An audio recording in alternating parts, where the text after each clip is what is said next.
Like me and the Crypt Lord. You don't play the Crypt Lord at all. Of course I do. Whenever I can play the Crypt Lord, I do play the Crypt Lord. Uh-huh. Yeah. You know, when he's viable. Uh-huh. When is that? Against human. Okay. Let's go into map number 2. Yumiko 0-2 against So-In. Will LF kill him 0-4? Because WFZ is playing for that clan as well. Nice game 1 by the Chinese, recovering from the defeat against Hawk and keeping his chances alive. So-In is already 1-1. WFZ could be 1-1. This group is super close and it could be all about maps. So a 2-0 is a lot more valuable than a 2-1, obviously. Northern Isles it is. Bottom left-hand side is WFZ. Upper right, the returning Yumiko. So, fast expansion, yay or nay? This is going to be the first big question of this match. In general, in this matchup, it's normally the human dictating how the game is going to go. Either Tier 1 expansion, Tier 2 expansion, or the Tier 3 rush. And then the undead wants to respond accordingly. Yeah, last time they played Yumiko 1 here on Northern Isles as well. So wouldn't be surprised to see it here again and make this a tied series. Shout out to Sheik, by the way, who defies this thinking and instead goes for 6 ghouls creeping solo at the expansion while the DK harasses. Did we cast that game together? I don't think so. That was amazing. Sheik's pretty good. Shadai is still better though, just saying. So we saw the heroes, it's the DK for WFZ, that should come as no surprise, and it's also MK for Yumiko. He just loves him too much, he can't say no to the Mountain King. On this map, I mean, why He's not? got such dreamy eyes, you can't say no to him. Blue, deep gaze. Like, what's that guy called again from Desperate? No, wait. Grey's Anatomy. McDreamy. Wasn't that his name? Don't tell me you didn't watch it. We both know you watched it. We watched it together, actually. So, anyways, what do we... what do we have? We have a 1-0 by Lawlight versus Foggy. Nice to get a life ticker here now, because Group B, of course, super important. Doesn't look too good for our Ukrainian ex-Vice World Champion Foggy. 0-3 after day 1. Oh, is it... Wait, is it 0-3 already? Well, he lost 0-2 against Lin, and now it's 0-1. So Ah, you mean map-wise. in maps, yes. So, yes.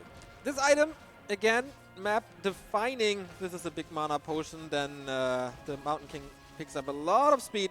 Again, creeping with Clap first. I guess it's really good to minimize the damage. Should be more effective in that regard than Stormbolts, I guess. It is big invul for him, which is going to be good for the late game, not so good for the early game. Shouldn't really find himself under too much pressure to be forced into using that. Also really great if he finds a cloak, maybe on one of these spots. Oh yeah, we saw some cool traps Yeah. in the past. So far, pretty passive early game. Now the DK moves over, but he wants level 2 before. Not too much. That's a cloak, right? Yeah. No +3 means it's a cloak. Is he gonna creep level 3 before the expo? That would seem kind of unnecessary. Yeah, no, Alright, he will get level 3 here. Let's count the peasants. Do we have was 10 it- again? Was about to say, like, how many peasants are this now? And WFZ, super easy level 2, uncontested, not too much mana used, and he knows what's happening, right? Yeah. Question is he gonna try to do anything about it? Map Or 2 could also steal the Scorpions in the meantime, but no. This is just too tempting. He could get the Magi, one of these two, and that is the Pendant of Energy for the Mountain King, but experience for the DK, level 2.2. And how many peasants will fall is another question. He's backing off with the DK, already satisfied. Yeah, DK can't really commit in. He's gonna get bolt surrounded, and the skeletons by themselves. Can't do too much, but the Ogre Magi was a nice steal. That means the MK is gonna have a tougher time getting to level 3. I guess the little green here isn't quite gonna be enough. He needs another green. After that one, Fiend transition is coming in for WFZ. Looks pretty similar to the first game, all things considered. Feels a little tamer. But yeah. So I wonder how fast the tech is and if there's going to be a tier 2 push again. It worked so well on map 1. And this map is like the base to expansion distance is even smaller. So it should have a bigger impact because you arrive earlier.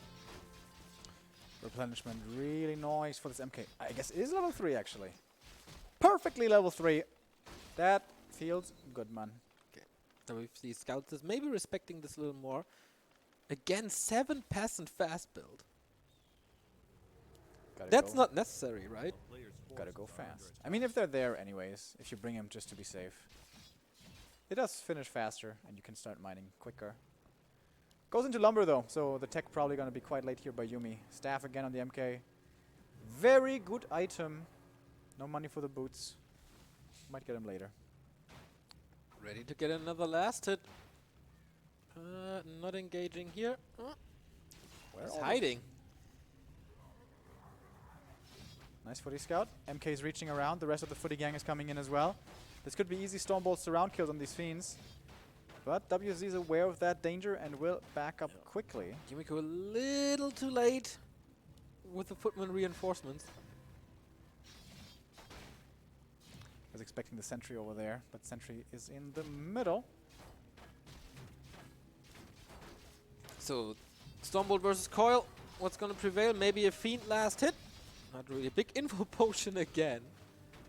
That's a lot of invulnerability, but also good Nova. WFZ's tech is over. How many footmen will he lose here? 2 so far. And more experience up. That he needs this Tuska for level 3. And he gets it. MK a little bit too hurt there. It's a little bit dangerous. Footy's also bruised. Yumiko's footy numbers should still be rising. If the human plays fast expansion, there's almost never such a thing as too many footies, as I like to preach to my choir. 10 footies, that's good. Anything before, not enough. Yeah, but I don't know if Yumiko is like that kind of a player. We saw plenty of footies in the first game. He just seemed to be a little bit too tentative to actually commit with them.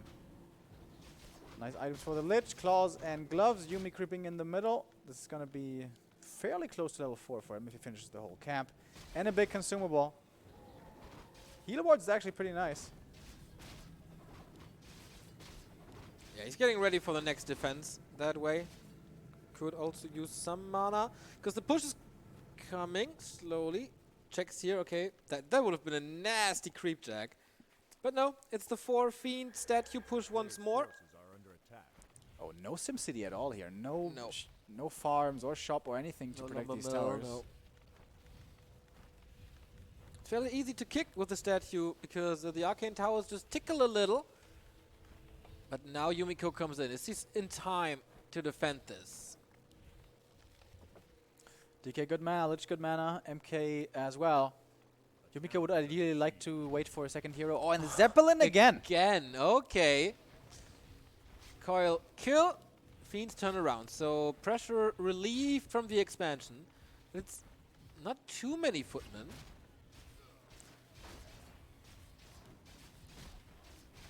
Here we go, then uploading the Fiend once more. Another Militia dies. Rises up to level 3.5 almost. Nice Zeppelin control. Yeah. It's even an Acolyte to repair these statues. Yeah, it's pretty cool. Frost armor as well. It's so hard to kill anything with frost armor here. Nicely timed coil and move back. Big Nova as well into all the footies. It's just so easy to out-micro this here for WFZ with a Zeppelin. Looks like a meat grinder, man. He has the frost armor, the footmen are slow, then he has the Zeppelin, there's no anti-air. It feels like he knows exactly what Yumi is playing. And he got a very good game plan against that. Completely contrary to what he played against Hawk. Clap comes in, but his level 1 clap really doesn't do much. Yeah. And it's no disable, it's just a slow, so you can pick it up. Towers finish at least. Question is again, how many towers are there in the main? And question is also, when's the meat wagon going to join? I imagine it will join rather soon. Just microing a little, no mana on the DK anymore, so with a clarity or something, or with a potion even once tier 2 finishes, it could threaten the DK, but yeah, this Zeppelin changes so much about this. Yep. The Mountain King is so much less scary than before. I guess the big mistake by Yumi was engaging into the Creepjack at the Ogre Magi camp instead of going for the Creepjack at the lab. Foggy ties up the series. And with that, keeps his hopes alive. Yeah. that is pretty much a game for elimination now. Lawlight is not allowed to lose to Foggy if he wants to stay alive. Oh boy, here we go. Clarity. But Mountain King is on his own, and that's free damage. He can't punish this at all. He sent over the Footman into the undead base again. But is it even necessary to respond? I mean, it were quite a few Footmen, more than last time, and the Mountain King joins, but WFZ is of course 100% aware. Yeah, what WZ did last time was send the DK back, and he is going to be solo defending with the ghouls. But not doing it that time. This time, I guess. It's a lot of peasants waiting for a Nova right there. Yeah, there is mana, and there is the Nova, and TP out by Yumiko. He has to hold all the towers gone. There's no support in this anymore. Level up for the DK. Level 4 could be Dark Ritual once again. He's aiming for the Lich. No surround follow-up. The Zeppelin is right on top of him, babysitting the Lich. Another Nova, more Frost Armor, more damage. Everything orange, everything red, everything dead. This is so dominant. 2 Destroyers in the air. MK stole the Orb of Corruption. But still a GG. Yumiko